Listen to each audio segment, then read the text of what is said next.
Assalamualaikum warahmatullahi wabarakatuh. Perkenalkan, saya Fakih. Pemaparan dan orasi akademik berikut saya susun secara khusus sebagai bentuk pemenuhan tugas ujian akhir semester pada mata kuliah Estetika Humanisme. Pada kesempatan yang berharga ini, kita akan menyelami sebuah dimensi yang melampaui sekedar angka dan logika, yakni mengenai kecerdasan emosional. Sejak kita pertama kali melangkahkan kaki ke bangku sekolah, sistem dunia seolah-olah menanamkan satu doktrin tunggal di dalam benak kita. Jadilah yang paling pintar. Kita diajarkan untuk mengejar nilai sempurna, meraih peringkat pertama, dan mengukur kelayakan diri kita melalui serangkaian tes, baik logika dan matematika. Kita tumbuh dengan sebuah kepercayaan yang absolut bahwa intelijensi quotient atau IQ adalah kunci utama, sebuah paspor emas yang akan menjamin kehidupan yang sukses, karir yang melesat, dan kebahagiaan di masa depan. Namun, mari kita renungkan sejenak dan melihat realitas yang terjadi di sekitar kita. Pernahkah Anda menjumpai seorang yang mungkin teman masa kecil atau rekan kerja Anda yang memiliki otak yang sangat brilian, selalu menjadi juara kelas, namun ironisnya kehidupannya saat ini dipenuhi dengan kebuntuan. Mereka kesulitan mempertahankan pekerjaan, sering berkonflik dengan orang lain, atau bahkan terasing dari lingkungan sosialnya. Atau sebaliknya, pernahkah Anda melihat seorang pemimpin yang di tempat kerja yang mungkin secara teknis bukanlah orang yang paling jenius di ruangan tersebut, tetapi semua anggota tim menaruh rasa hormat yang luar biasa kepadanya, pemimpin yang membuat semua orang rela bekerja ekstra tanpa harus dipaksa. Paradok inilah yang mematahkan mitos bahwa kecerdasan kognitif adalah segalanya. Jika IQ memang merupakan penutup mutlak ke sebuah kesuksesan, mengapa dunia ini dipenuhi dengan orang-orang jenius yang gagal memimpin dan orang-orang dengan intelektualitas rata-rata yang justru berhasil membangun imperium bisnis serta keluarga yang harmonis? Pada pertengahan dekade 90-an, sains mulai memberikan jawaban yang memaparkan kesadaran kita. Para peneliti menemukan sebuah realitas statistik yang sangat mengejutkan. Kecerdasan kognitif atau IQ, betapapun tingginya, ternyata hanya berkontribusi sekitar 20% terhadap kesuksesan hidup seseorang. Sisanya, yakni 90% yang sangat masif itu, ditentukan oleh serangkaian faktor yang selama ini tersembunyi dari kurikulum pendidikan formal kita. Ruang 80% itulah yang kita kenal sebagai emosional intelijensi atau kecerdasan emosional, biasa disebut EQ. Untuk memudahkan pemahaman, mari kita gunakan sebuah analogi. Bayangkan kehidupan ini adalah lautan yang luas dan pikiran Anda adalah sebuah kapal. EQ adalah kualitas mesin dari kapal tersebut. Memiliki mesin bertenaga besar memang akan membuat kapal Anda melaju cepat di perairan yang tenang. Namun, lautan kehidupan tidak selalu tenang. Akan ada badai, ombak setinggi tebing, dan angin topan yang datang tiba-tiba.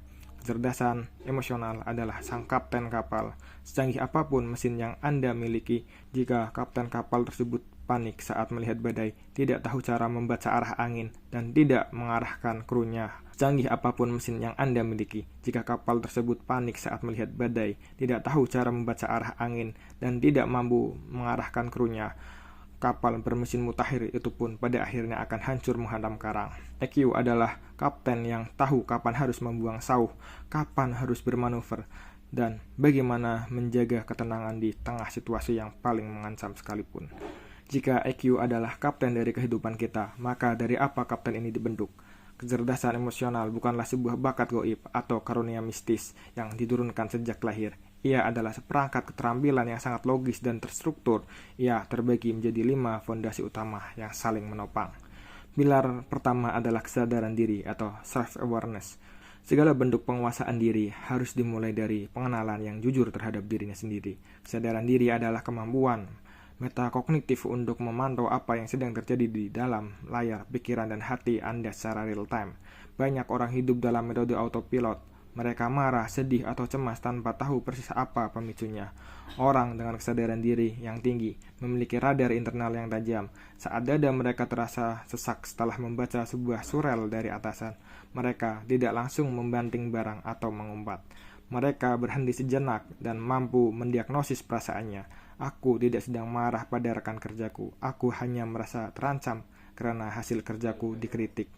Kemampuan untuk memberikan nama pada emosi adalah langkah paling krusial. Tanpa kesadaran diri, Anda adalah tawanan dari perasaan Anda sendiri. Pilar kedua adalah regulasi diri. Menyadari emosi barulah separuh jalan. Apa yang Anda lakukan setelah Anda sadar? Disinilah regulasi diri bekerja. Ini adalah rem cakram bagi kendaraan pikiran Anda. Regulasi diri bukanlah tindakan merepresi, menekan, atau mematikan perasaan. Orang yang menahan emosinya terus-menerus ibarat memompa udara ke dalam balon tanpa henti. Suatu saat balon itu akan meledak dengan daya hancur yang melukai banyak orang. Tapi regulasi diri adalah kemampuan menyalurkan energi emosional secara proporsional. Ketika seseorang menghina Anda, insting pertama Anda adalah membalasnya dengan kata-kata yang jauh lebih tajam.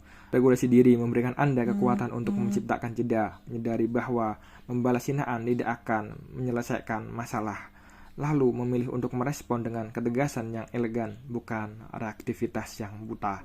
Ini adalah batas pemisah antara orang dewasa yang matang dan anak kecil yang merajuk. Coba tanyakan pada diri Anda. Pilar ketiga adalah motivasi internal. Coba tanyakan pada diri Anda, apa alasan sejati Anda bangun setiap pagi dan menghadapi kerasnya dunia. Individu yang cerdas secara emosional memiliki mesin penggerak yang bersumber dari dalam dirinya sendiri, bukan dari luar. Jika Anda bekerja hanya demi tepuk tangan, pujian, atau sekadar nominal di rekening, Anda akan mudah hancur ketika hal-hal itu menghilang. Motivasi internal berarti Anda melakukan sesuatu karena Anda memegang teguh sebuah nilai. Anda menyelesaikan pekerjaan dengan kualitas terbaik karena hal itu mencerminkan harga diri dan integritas Anda, terlepas dari apakah ada orang yang melihat atau tidak.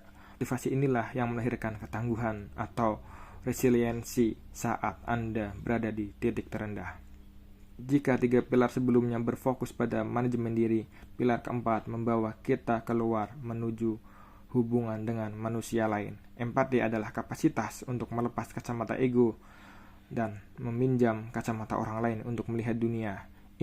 Ini berbeda dengan sekedar simpati. Simpati adalah saat Anda melihat seseorang di dalam lubang dan Anda berteriak atas kasihan sekali kamu. Empati adalah saat Anda turun ke dalam lubang tersebut, duduk di sebelahnya dan berkata, "Aku di sini sangat gelap, tapi kamu tidak sendirian." Dalam interaksi sehari-hari, empati adalah kemampuan membaca tubuh, menangkap nada suara yang bergetar, dan memahami rasa sakit yang tidak pernah diucapkan oleh kawan bicara kita. Pilar kelima adalah keterampilan sosial adalah manifestasi fisik dari kecerdasan emosional. Ia mencakup kemampuan bernegosiasi, meredam konflik, mempersuasi orang lain, dan membangun jaringan kolaborasi yang kuat.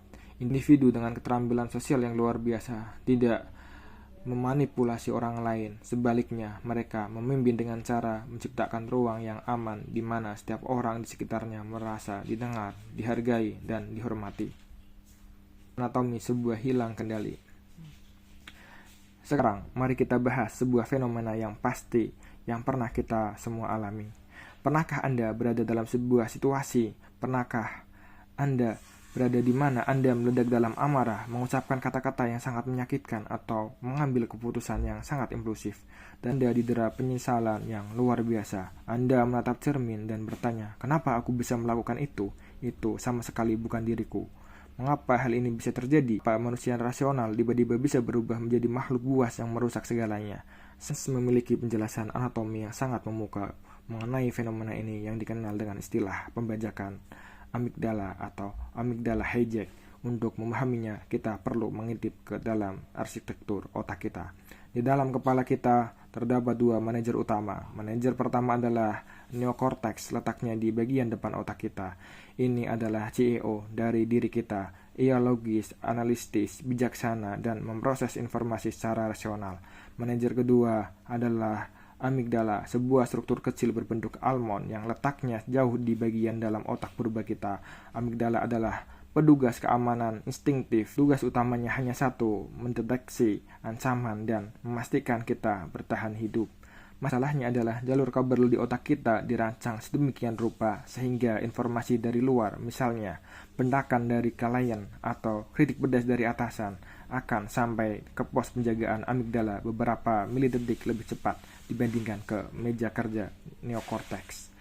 Ketika informasi itu tiba, yang primitif seringkali tidak bisa membedakan antara ancaman fisik seperti diserang harimau dengan ancaman psikologis seperti dikritik di depan umum. Amigdala akan panik membunyikan alarm bahaya dan secara harfiah membajak seluruh sistem tubuh Anda. Ia memicu kelenjar adrenal untuk menyemprotkan hormon stres, kortisol, dan adrenalin ke seluruh aliran darah Anda. Napas Anda memburu, detak jantung meningkat, otot-otot menegang, dan yang paling mengerikan, akses menuju neokorteks, sang CEO yang rasional, diputus sementara. Otak logika Anda dinonaktifkan. Anda sepenuhnya dikendalikan oleh insting primitif, serang balik atau lari.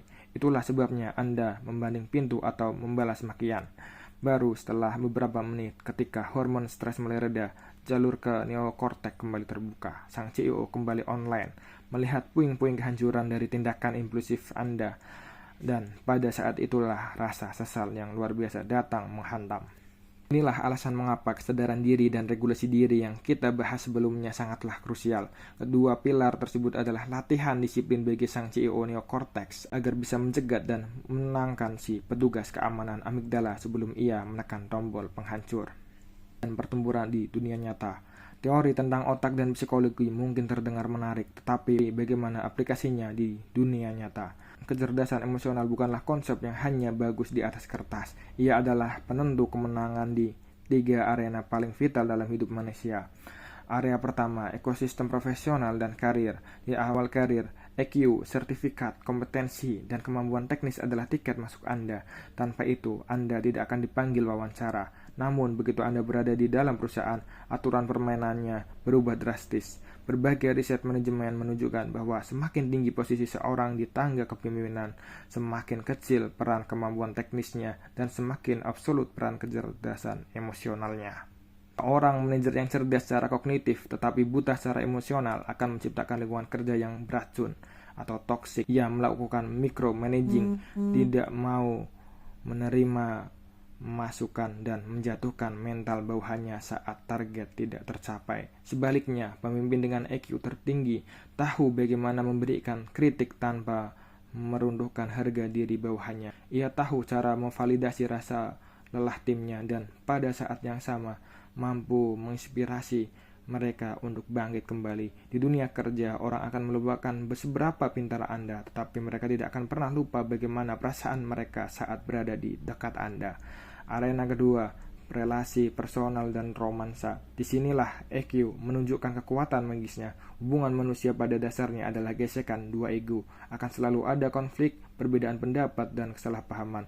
Dalam sebuah pertengkaran rumah tangga atau perdebatan dengan sahabat, individu dengan EQ rendah akan menganggap konflik sebagai medan perang yang harus dimenangkan. Mereka akan mencari kelemahan lawan, mengungkit kesalahan masa lalu, dan menjadikan perdebatan sebagai ajang pembuktian siapa yang paling benar. Individu dengan EQ tinggi mengubah konflik menjadi arena negosiasi untuk mencari pemahaman. Mereka memiliki kapasitas untuk menenangkan ego dan berkata, "Aku tidak setuju dengan tindakanmu, tapi aku ingin mengerti mengapa kamu melakukannya. Mari kita perbaiki masalahnya, bukan saling menyerang karakternya." Hubungan yang bertahan puluhan tahun tidak dibangun oleh orang-orang yang sempurna, melainkan orang-orang yang cerdas dalam menavigasi ketidaksempurnaan satu sama lain. Arena ketiga, kesehatan fisik dan mental. Banyak yang tidak menyadari bahwa mengelola emosi adalah masalah hidup dan mati secara harfiah. Ketika kita terus-menerus hidup dalam keadaan stres, amarah yang terpendam, atau kecemasan yang tidak berujung, kita memberikan tubuh kita dibanjiri oleh hormon kortisol setiap harinya. Dalam jangka pendek, kortisol membantu kita waspada, namun kortisol yang membanjiri tubuh secara kronis adalah racun. Ia merusak sistem ketebalan tubuh, memicu inflamasi, menaikkan tekanan darah, mempercepat penuaan sel. Individu yang tidak mampu meregulasi emosinya sangat rentan terhadap penyakit jantung, gangguan pencernaan, dan insomnia kronis. Kecerdasan emosional adalah perisai pelindung yang menjaga sistem imun Anda tetap stabil dengan cara menetralisir stres sebelum ia masuk ke organ-organ tubuh Anda. Semua pemaparan ini Anda mungkin bertanya-tanya dengan sepenuh kecemasan, bagaimana jika saya secara alamiah adalah orang yang pemarah? Bagaimana jika sudah terlanjur tumbuh menjadi pribadi yang reaktif? Apakah saya telah divonis gagal seumur hidup? Ini adalah bagian yang paling melegakan. Berbeda dengan EQ yang cenderung tetap dan sulit berubah setelah kita mencapai usia dewasa.